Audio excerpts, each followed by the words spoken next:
Good afternoon, ladies and gentlemen, and welcome to my seminar, Franchising A to Z, this March 3, 2022. First of all, let me introduce myself to you. I'm Rudolf Kotik.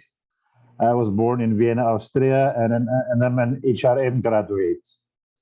I'm in franchising since 1978. I started with a big US food company in Europe. You're very familiar with them, with the Golden Arches. And I was in the franchise division of that company for 6 years. I made my career there.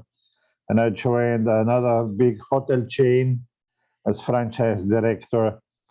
And afterwards, I joined franchise consultancy. And when I came to the Philippines, I opened RK Franchise Consultancy. And we developed in the meantime almost more than 900 companies already, including the ones which we did from other countries. All right. So these are our clients. Some of them are our clients from Luzon, Visayas, and Mindanao. So throughout the country, and not only in the Philippines, but also outside the Philippines, we are doing franchise developments. And we have a very big web portal, franchise.ph. If you look for a franchise, we're also the organizer of the Cebu Franchise Expo, the Mindanao Franchise Expo, the Iloilo Franchise Expo, and the Palawan Franchise Expo. You can take a look at those expos by going to the specific websites. The 2021 expos are still all running there. So if you go to CebuFranchise.com and MindanaoFranchise.com and IloiloFranchise.com and PalawanFranchise.com, you can see still the expos from last year. And then we're also publishing a magazine, Franchising PH magazine, which is an online magazine now. And you can also read that one at franchising.ph. And I would like to inform you also that this presentation is copyrighted, and any use of the slides and the content without the written permission of the company, of the copyright owner, which is me, and my company, is not allowed. Okay? All right. So let's talk about a little bit about the start of franchising. Franchising started actually in the 1880s by the Singer Company. The Singer Company used it for the distribution of the sewing machines. And that was actually the very first company ever who wrote a franchise contract. Then we had in the 1880s the utility franchises. Then we had the car industry and the petroleum industry. By 1950, the business format franchising evolved. This is what we're talking today about. And 1921, I forgot, 1921, the first food franchise was awarded by a company called White Castle, which has nothing to do with the White Castle Filipinos are drinking in the fluid version. This is an American fast food chain, okay? And the way we franchise today is what we call business format franchising. And McDonald's started in 1955. And that's the company who made it biggest with business format franchising and has now by 38,000 restaurants worldwide. In the Philippines, it was also the Singer Company in 1910 who started it. Fast forward, 1981, McDonald's started the first in the Philippines. 84, Jollibee started. 1995, we started in Cebu under RK Franchise Consultancy, and since 1999, we're operating in Metro Manila. And then 1997, the Asian crisis hit us. So the change of preference, because until 1997, all brands which were available for franchising were foreign brands for master franchising. But then when the Asian crisis hit us and the dollar went from 20 pesos to 50 pesos, that changed the pictures, and the domestic franchises became popular or became in demand because there was no demand even before then. So 1997, a crisis was actually something very good for the domestic franchise industry because it actually started the domestic franchise industry. Okay. And by 2022, we have now 1,800 franchise companies on the market. 250 of them are foreign, the rest is all locals, and we developed 900 of them. So this is around 60% of all franchises out there are developed by RK Franchise Consultancy. So to think also about what is in demand or how strong everything is in demand, these figures are actually from prior to the pandemic. 60% was food. Now, since the pandemic, the 60% even increased higher at the cost of the vanity sector, which was very much hit during the pandemic. So the salon, spas, and beauty products, but they are coming back again. And the third biggest is the health, drugstores, laboratories, etc. Right? Then, of course, retail businesses, business-to-business franchises, and education franchises have always been steady runner. And of course, today, practically anything under the sun is franchisable. So we are talking now about business format franchising. That is the format that is used in 99% of all franchises, which is a special type of licensing arrangement for the distribution and services of products. And it's actually a contractual relationship between two parties. The franchisor with the OR at the end who sells the franchise, and the franchisee with the double E at the end who buys the franchise. And the franchisor allows the franchisee to use the business system, the trademark, and the corporate identity for the period of the franchise agreement. And the franchisee purchases experience, expertise, and method of doing business, and does not have to go through the pain of a new startup. All right? And this is what we'll be explaining to you now in the next slides. First of all, generally speaking, each franchisee is legally an independent entity, meaning every franchisee has to get their own mayor's permit, has to get their own TTI registration, has to get their own PI registration, or any other license they might need to operate. All right? The franchisor controls the products and the services that the franchisee are permitted to sell. You cannot just add products or services and you cannot just take them away. The franchisor also controls the operating assets, goods and services through what we call a procurement program. A procurement program is the listing of the authorized suppliers and supplies from where a franchisee has to purchase. A franchisee cannot just buy anything what they want to buy. They have to follow the procurement program, which lists the suppliers or the products what they have to purchase. All right. Then in franchising also, we usually give a franchisee a certain radius around the franchise facility, which is exclusive for their use. All right. We also talk of an exclusive relationship, meaning that the franchisee are not allowed to compete with the franchisor.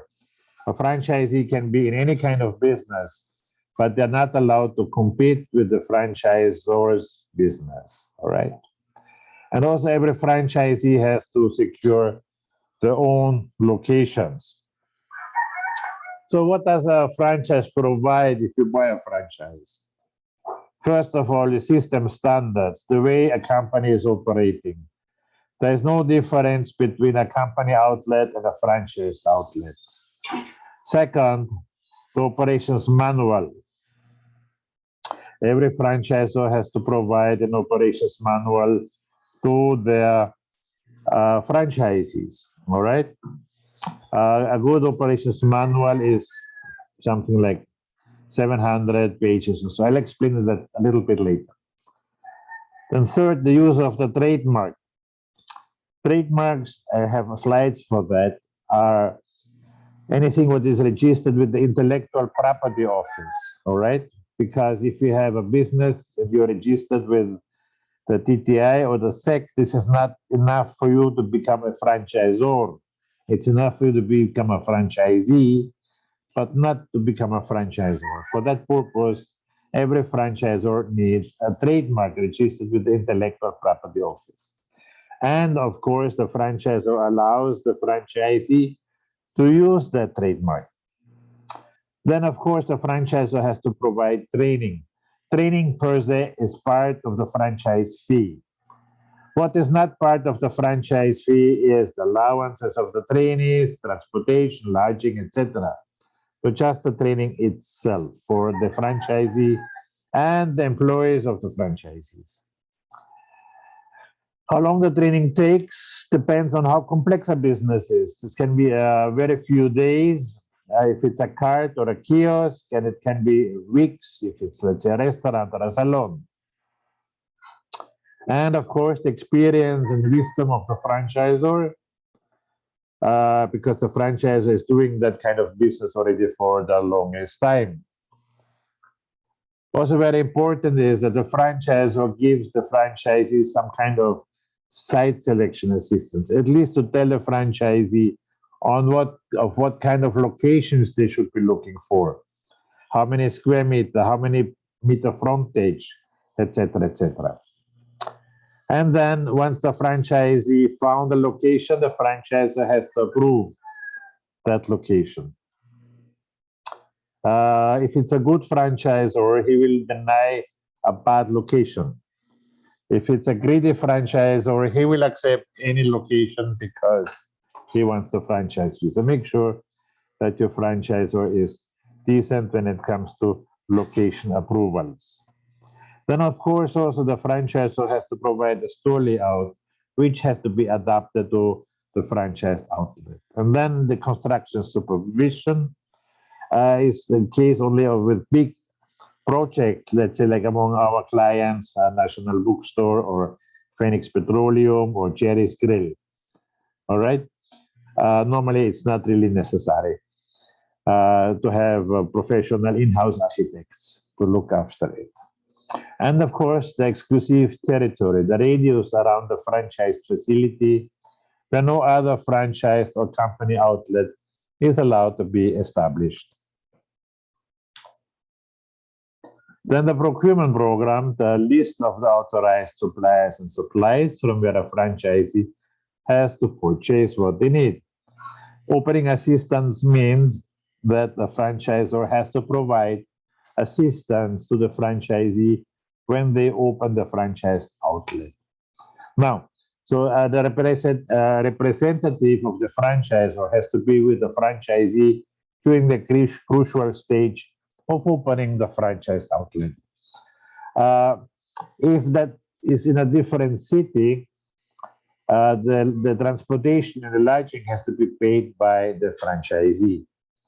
How long the opening assistance is provided for depends on how complex the business is again.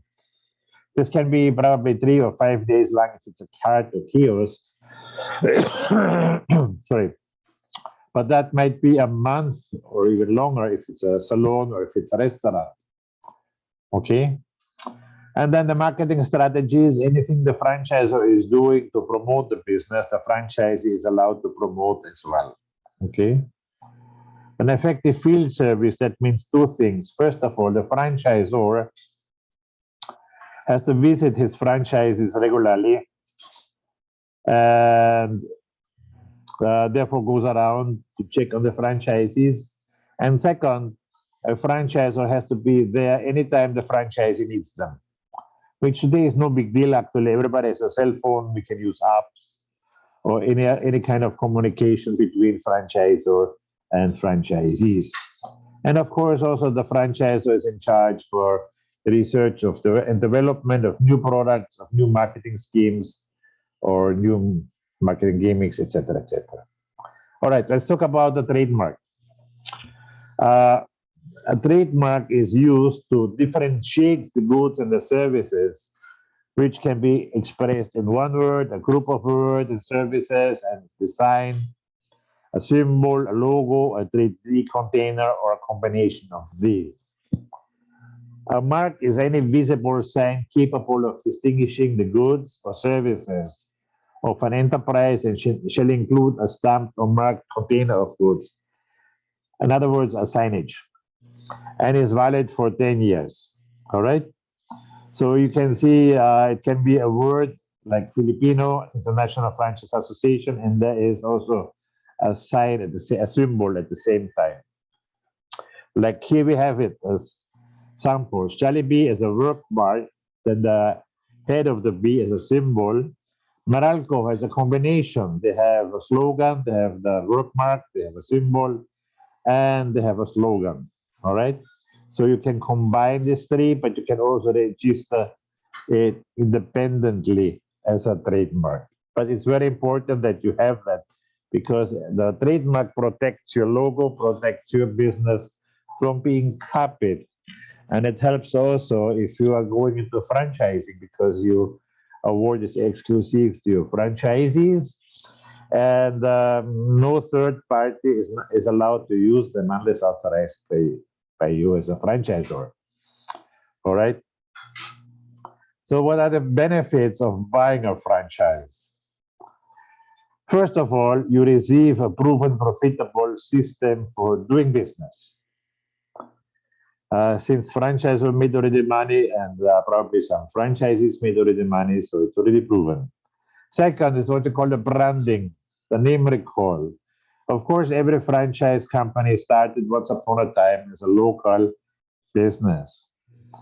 And when they start franchising, they grow. They become a regional brand. They become a national brand.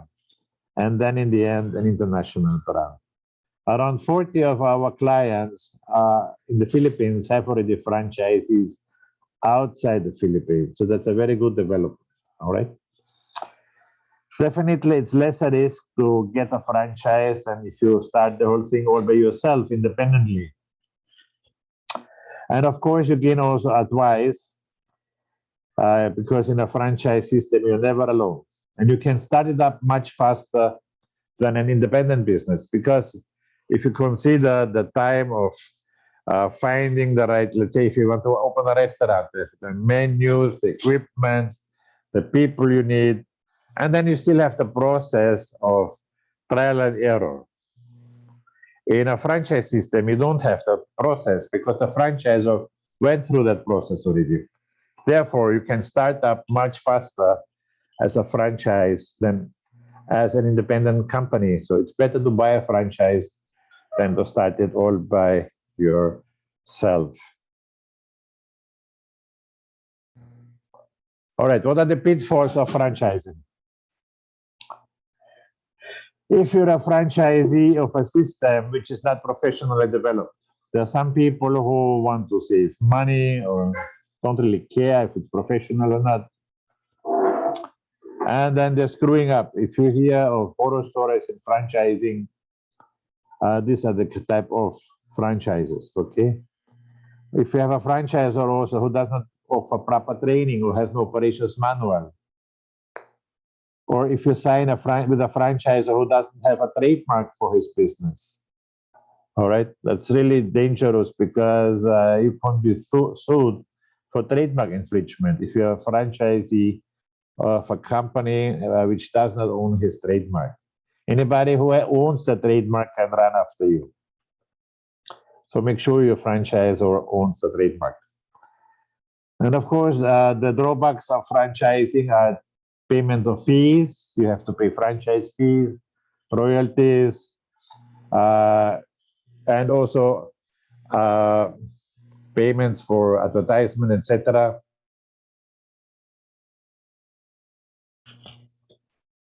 And then the franchisee is forced to buy from sources of the franchisor. As I said, he has to follow the procurement program. The franchisee has also to respect the norms attached to the concept, especially the quality standards and an obligation to follow the concept and operational standards.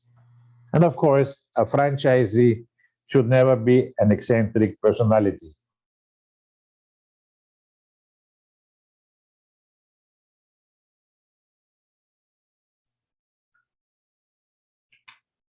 So how to select a franchise?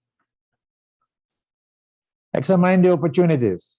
There are 1,800 franchise companies out there. Second is the cost of investment. It costs money to set up a business. So nobody gives you a franchise for free. Of course, there's some banks out there who give loans, but the best way is still to use your own money as investment. And then, of course, the type of interest. You don't have to be afraid to get into some business where you have no idea, but you have to have at least, you don't have to have the knowledge, but the interest is enough. I tell you, 99% of all restaurant owners only know how to eat, all right? They don't know how to cook. That's good enough. That's good enough, all right? More important is that they have the right location. Location is also important with any franchise facility. So just because they are a franchise company, some franchisors are ignorant to say, arrogant actually is the right word, arrogant to say that, my franchise is that good, we can be anywhere. I disagree. If the location is lousy, the location is lousy, no matter what brand it is, okay? So location, very important. Then check the background of the franchisor and the franchisor support. Analyze and evaluate before you buy a franchise. So now, franchising during the pandemic is actually not so bad also, because a lot of franchisors give special discounted rates for the franchise. And the application procedure is online. Unlike before, you see, if you wanted to get a franchise, you have to fly to Manila, and if you want to buy a franchise from Manila or to Cebu, wherever it is, today all of that is via Zoom or any other mobile app. And it's also easier to negotiate with landlords because there's a lot of locations available. So unfortunately, we have a lot of scams in franchising. And especially when you look in Facebook, I would say the scams outnumbers the real franchises, seriously. So be careful with all the scams which are going on in Facebook. If the offer is too good to be true, unrealistic promises.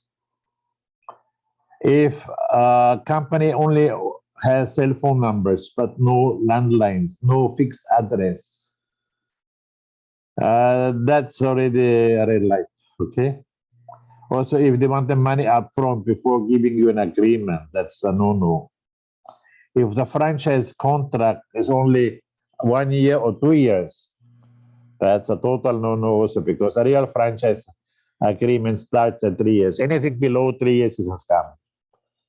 Okay, if the contract is only, let's say, like 3 or 5, 7, 9 pages, that's a scam.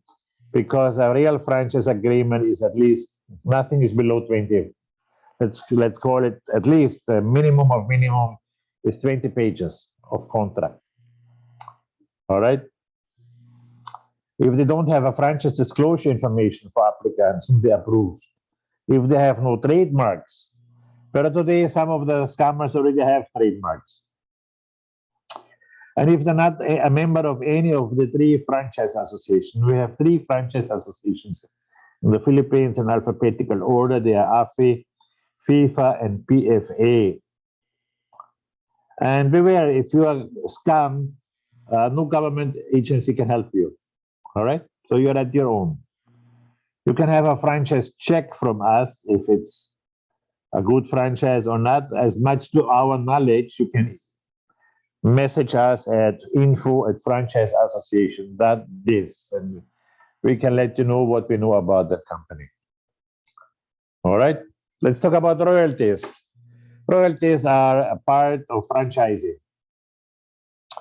and a charge per franchisors for the continuation of the trademark, for the continuing assistance by the franchisor, for the availability of the franchise or whenever the franchisee needs help. Okay. And of course, to assist the franchises. And it's usually payable monthly and based on gross sales. What is gross sales? That's the total sales minus taxes.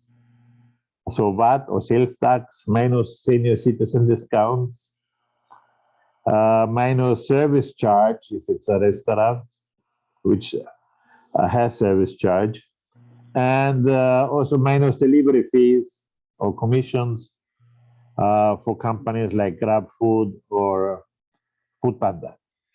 All right. So how much royalty is usually charged? For drugstores and big shop franchises, they have the lowest one. So drugstores usually 0 to 3, big shops 2 to 4, food franchises 3 to 6, in most cases same as restaurants. The education franchises has the highest actually. And service franchises have a fixed rate, what we call the continuation fee. This was actually my invention way back in 1998, which regulates that instead of charging a percentage, the franchisee pays every month the same amount. All right. And in the retail business, franchisees usually don't have to pay any royalty if 100% of the royalty comes from the 100% of the merchandise comes from the franchisor, and the franchisor builds in already his share in the transfer price of the goods from the franchisor to the franchisee. Advertisement-wise, we have 4 schemes. First of all, the grand opening marketing, wherein franchisee has to spend a certain amount to open the outlet.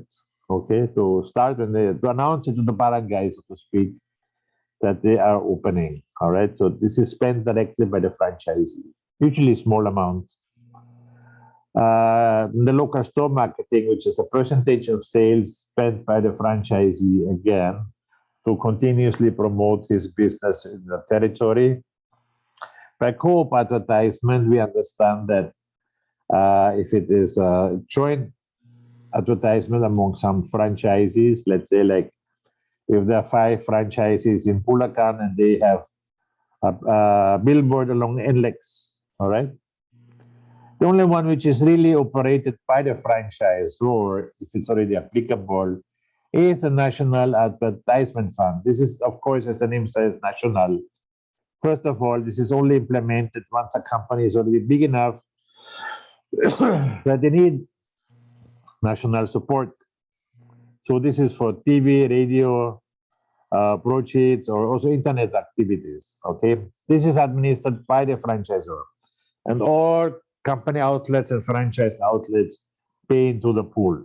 All right. So what are the mistakes of franchise buyers? If they believe, some of them believe they only have to collect money and don't work anymore. This is only applicable in the co-ownership franchises. But in an active franchise, the franchisee is better. The more hands-on he is, the better he is off. Don't underestimate the requirements it needs to be a franchisee. Don't expect too much also from a franchisor. A franchisor is not a babysitter. Okay. Some people also say open the business for less, so they want to make shortcuts in construction. Joining a bandwagon. If you have a fad, if it's a fad, it might last only 2 or 3 years. So it's not really a good idea. I consider this still as a mistake of buying a franchise in that kind of business. A lot of people asking me today, or asked me for the last 2 years, if the milk teas are a fad. Actually, they're not a fad. They're here to stay. And the proof in the pudding is actually that the pandemic itself. Because during the pandemic, all the milk tea businesses grew, and a lot of them, new ones came up during that time. So they're really here to stay. There's also that belief among Filipinos that they don't want to be the first franchisee, which is actually wrong. You should be the first franchisee, if possible, because if you're the first franchisee, you get the TLC treatment, the tender love and care treatment of a franchisee, of a franchisor, because you're his first baby, like that. Okay. If you're the 300th franchisee in a system, not many. The one who cares for you is the regional supervisor, all right, but not the owner anymore, because he doesn't even remember anymore the names. So it's really good to be the first. And of course, other advantages are the first franchise is always sold at a lower cost compared to the 300s. Okay. Franchise fees always go north. They always get higher. The bigger, the stronger the brand, the higher the franchise fee.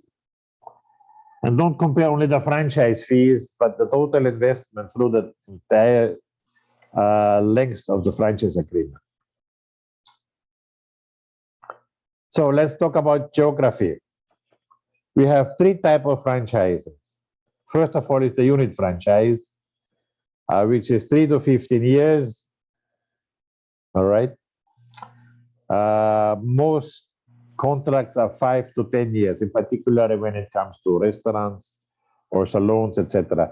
3 years is for cards. Normally 4 years starts kiosks in smaller shops, but the standard is 5 to 10 years. As I said earlier, 1 or 2 years, the scammers, all right? And up to 10 years is the life. I write here 15 because we have one client who gave a 15-year franchise agreement. Then we have the area franchise. As the name says, area, you get a territory. That can be a province, a city, or a portion of that. And the franchisee is required to follow a development program on the number of outlets to be open in the area during a particular time frame. So that means they have to maybe open 3 outlets in 2 years, or 5 outlets in 3 years, or whatever is agreed between the two parties, in exchange for the exclusivity of the franchisee to the territory. And then we have the master franchise. The master franchise is to the rights to the whole country. All right, so beside of the exclusivity to the whole country, the franchisee again has to follow a development program, which is naturally higher because he has to support the whole country. So it might be sometimes in the hundreds of stores or tens of stores, really depends, okay? And the contracts are longer also. Most contracts go from, the minimum is 10 years, nothing goes below 10 years. But if they're also allowed to sub-franchise, meaning to say the master franchisee becomes the franchisor in the country, then the franchise agreement is at least 15 years. Most companies actually award 25-year contracts, particularly the American companies, let's say like Wendy's or McDonald's, Dunkin' Donuts, all of them have a 25-year master franchise agreement, okay? Which of course is renewable after that. So how to own a franchise? Here are the steps. First of all, request for a franchise kit from the franchisor. Fill up the confidential questionnaire and send it to the franchisor with a letter of intent. The franchisor will meet you and discuss the details. Franchisor will evaluate your application. You then either approve it or disapprove it. Franchisor. All right. Today, the meeting, of course, is normally today via Zoom or any app. And then if the franchisee is approved by the franchisor, they will receive the franchise disclosure information. I will explain that a little bit later. Then you sign a memorandum of agreement between the two parties, and the franchisee pays the admin fee. And then the location, and then it depends if the franchise will be located in a mall or outside the mall. If it's outside the mall, it's simple because, you know, your franchise approves the location or disapproves. And if he approves it, then you can sign the franchise agreement. If the franchise is located in a mall, after the signing of the memorandum of agreement, the franchisee has to apply with the mall. And the franchisor has to provide also whatever the franchisee needs to apply with the mall, let's say like the menu, the aesthetic design of the outlet, etc., etc. Because they only can sign the franchise agreement once the mall sent in the lease offer. Because only when the lease offer is sent, that means the franchise concept was approved by the mall, and you can proceed signing the franchise agreement. So then you sign the franchise agreement, the franchisee pays the franchise fee, sets up the facility, undergoes the training, and receives the opening assistance from the franchisor and has his grand opening.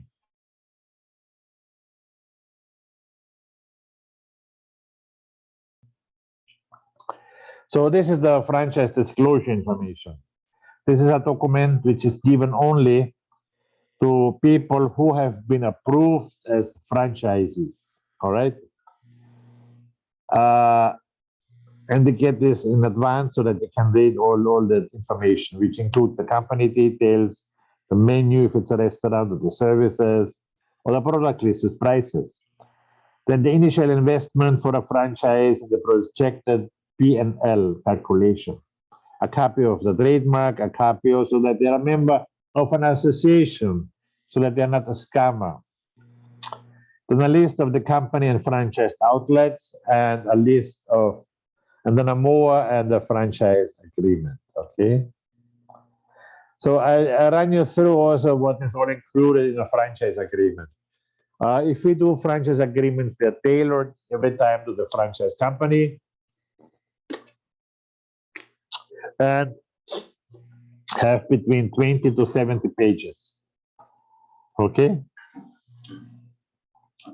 And these are the topics. I just talk with you the topics because, as I said, every franchise agreement is tailored to each and every franchise agreement. So, first of all, the appointment of the franchise fee, how much is to be paid, and the terms and the renewal clause. Very important that a franchise agreement has a renewal clause so that you know what will happen once the initial franchise agreement expires.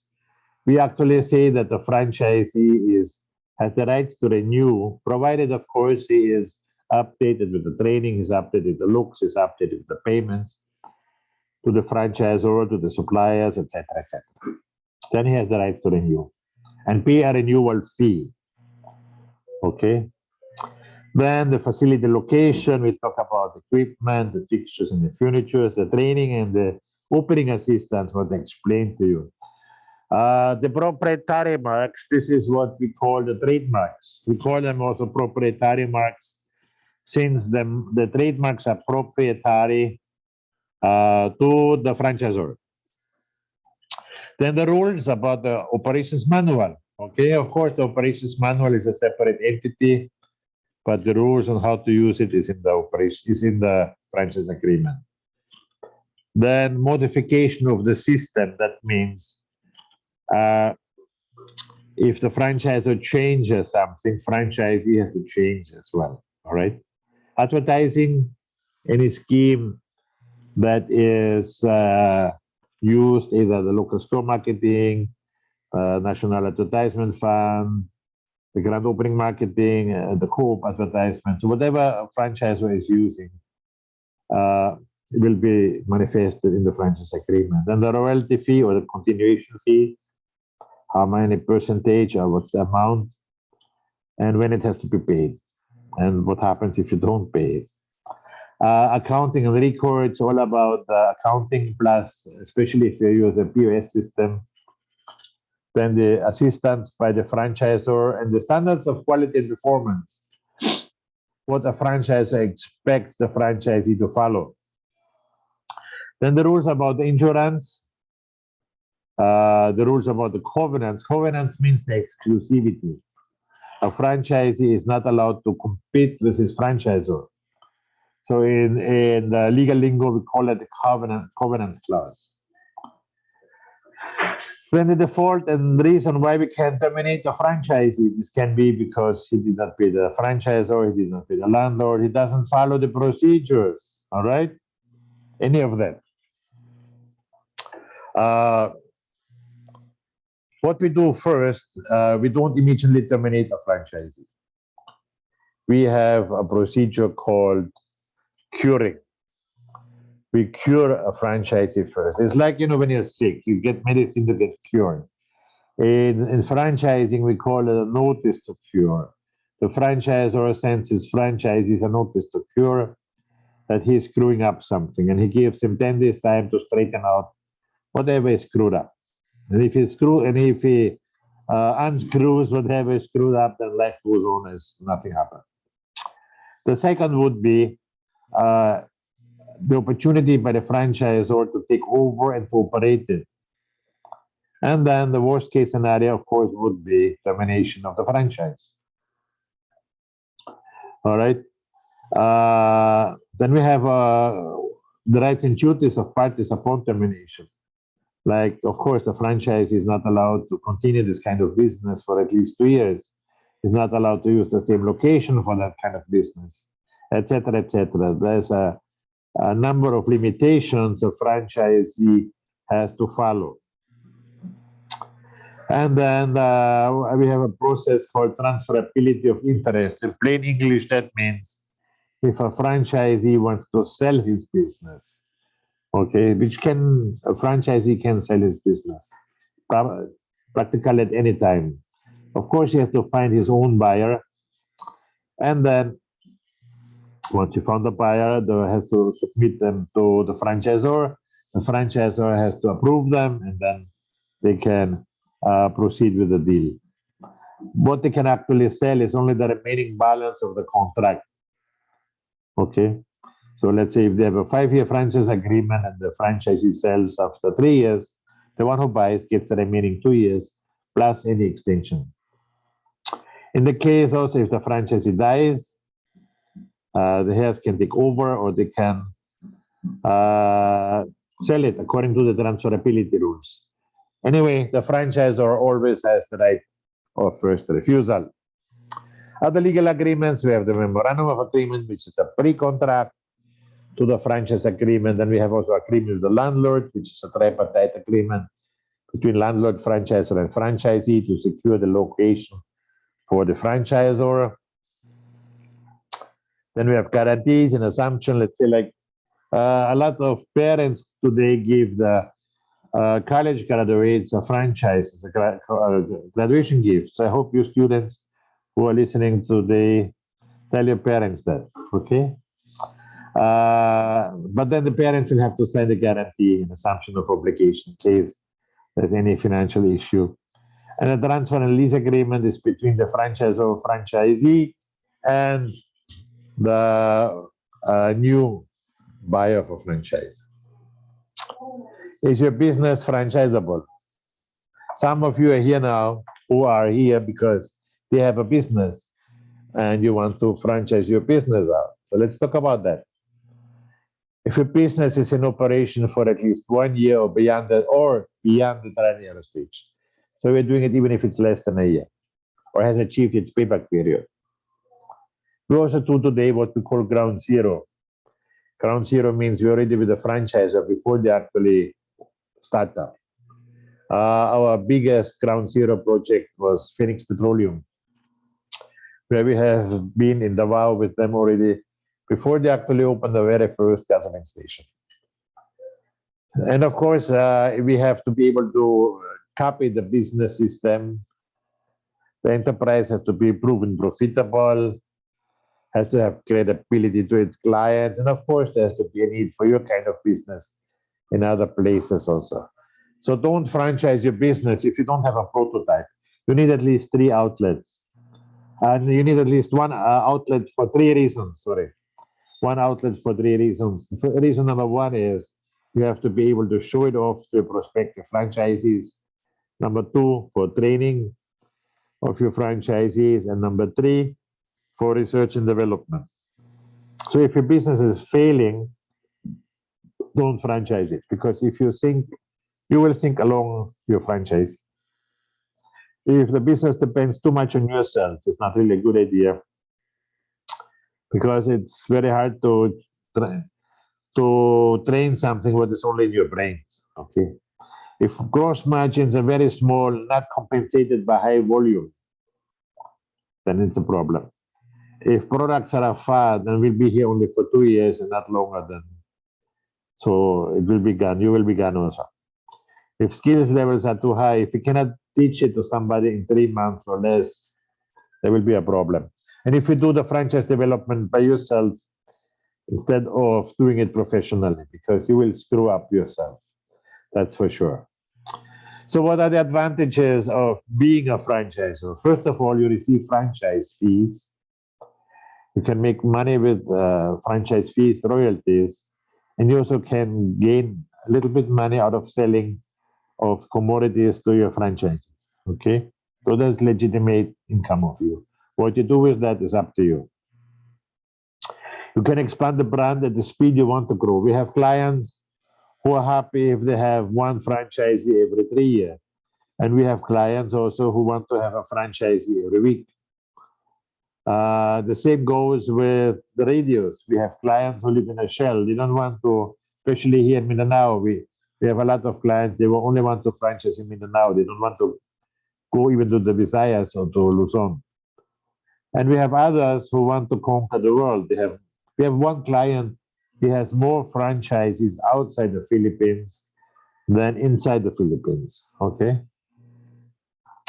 And then expanding, you use OPM, other people's money, since they are the ones investing in your, and of course, you're less direct involved in the operation.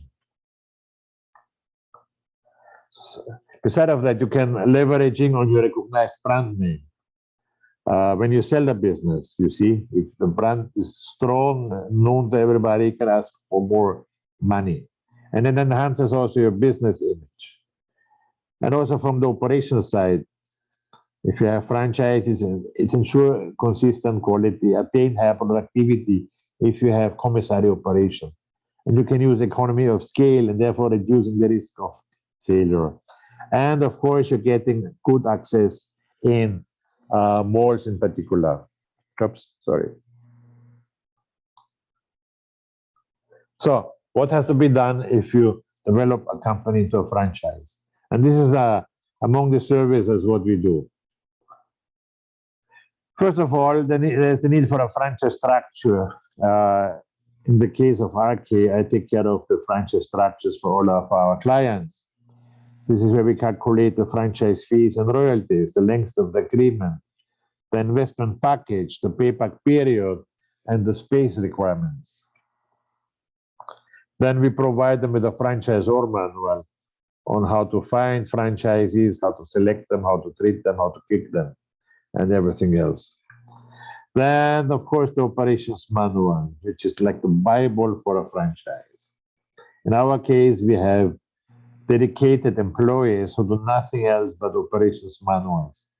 So they go to the client, they stay there for a week, for example, observe everything, write down everything, and then come back to the office and write it all down into a neat manual, which most likely is at least something between 500 to 1,000 pages. It's always tailored to the client. So, but the topics what we have in every franchise so manual is the same. So, in the first sub manual, it's the pre-opening manual, all what the franchisee has to do before they start the business. Then we have the administration manual, all about employees from hiring to firing, and all about the money. Then we have the specialty manuals, let's say like a kitchen manual if it's a restaurant, or a service protocol if it's a salon, all right? Then the operating standard manual from opening to closing of the outlets. Then training manual and forms and reports. Then the legal documentation. So we provide a whole bunch of agreements to our clients. So these are franchise agreements. In most cases, we have two sets, for unit franchise and area franchise. Sometimes we provide immediately also the international master franchise. It depends how we see it. Then the memorandum of agreement, the agreement with the landlord, the guarantee of assumption of obligation, transfer and lease agreement. And as I said, area franchise and master franchise agreement. Then from the marketing side, you need a franchise brochure, franchise marketing kit. In our case, we have an in-house graphic team who does all the designs for that, who prepares the franchise brochures and the marketing kits for our clients. And the franchise disclosure. Franchise website, we have the franchise.ph, where all our clients end up. And of course, we have also the PowerPoint presentation now for Zoom meetings for the franchisors. We also help, of course, now this is about our company, beside of the last pages, what we are doing for our clients. We also help in securing of the trademark, marketing assistance, applicant assistance, membership of FIFA. We give lifelong after service. As I said, we put all our clients on franchise.ph. We also feature them in our magazine, franchising.ph. We also give office assistance, especially for our provincial franchisors. If they come to Manila and have meetings with the franchisees, they can meet in our office. And we have yearly membership meetings. Like on March 30 will be our next membership meeting with all our franchisors. All right. Now, I was talking about the last hour about business format franchising. We have also some alternatives to that. The number one is the licensing arrangement. If it's not 100% uniformity, like what franchising requires, and sometimes we're using a licensing arrangement, which limits to a certain task or way of doing business or transfer of technology. Then in other cases, we also package it like a franchise, but legally it's a dealership, like with the gasoline stations. All right, all the gasoline stations, so we developed from Phoenix Petroleum to Mars Fuel to Powerfill to Flex Fuel to GT Oil to Blue Energy, etc. They're all legally dealerships, all right? And then in some cases, we also use distributorship, particularly in the cosmetic industry, distribution businesses. All right, normally we're using a two-layered system. Layer one is the distributor, provincial distributors, city distributors, etc. And the second are the resellers, individuals who are selling it in smaller quantities. So to think about the future in franchising, franchising is not a fad, practiced since 150 years. Growing by around 100 franchisors a year in the Philippines. The best way to expand, and also luckily among the 100 or so what we have every year, 60% of that are our clients. Great way of expand this franchising better than any other way of expansion. And also if you have money to buy a franchise is the best way to invest your money. So if you have a business and you want to franchise it out, please get in touch with us, RK Franchise Consultancy. We have developed so far 900 Filipino companies. And like what I explained, from the structure to the manuals, to the marketing materials, the contracts, franchise disclosure, franchisor manuals, everything we provide for you. And of course, you become a member of FIFA, Filipino International Franchise Association. So get in touch with us at 8912-2946, 8912-2973 in Manila, or the cell phone numbers are 0917-874-3620 and 0933-864-2552. So you can contact us through those numbers, cellular 0917-874-3620. Our landlines 8912-2946, 8912-2973. For viewers from outside the Philippines, 63 for the Philippines, at WhatsApp, Viber, IMO, or POTIM, 917-321-5235. And our email address, rk@rkfranchise.com. So if you want to connect with us on social media, you look at Facebook, Ake Franchise Consultancy. In Instagram, it's Ake Franchise. In Twitter, it's Ake Franchise. And of course, the YouTube channel where you can see all the franchise hours and our seminars is Ake Franchise. So you can see all our clients in franchise.ph, and you can see the magazine in franchisingph.com or franchising.ph. So this is our latest issue cover of the magazine for March 2022. You can read it online. It's free. Just go to franchising.ph. And if you need your trademark, as I said earlier, we are doing trademark services because every franchisor needs a trademark. You can contact Mr. Sokre Malaco, our trademark specialist, at 8911-1966 or 0933-864-2553 or 0917-860-9329. If you have a distribution company and you want to have that professionally developed also, we have a company called GoFran who specializes in distribution package development. So call us at Manila 87-3664 6940 or 0933-864-2551 and 0926-231-8080. If you listen from outside the Philippines, our international franchise development company is Franmundo. So you can go to franmundo.com. We're doing franchise developments in 35 countries.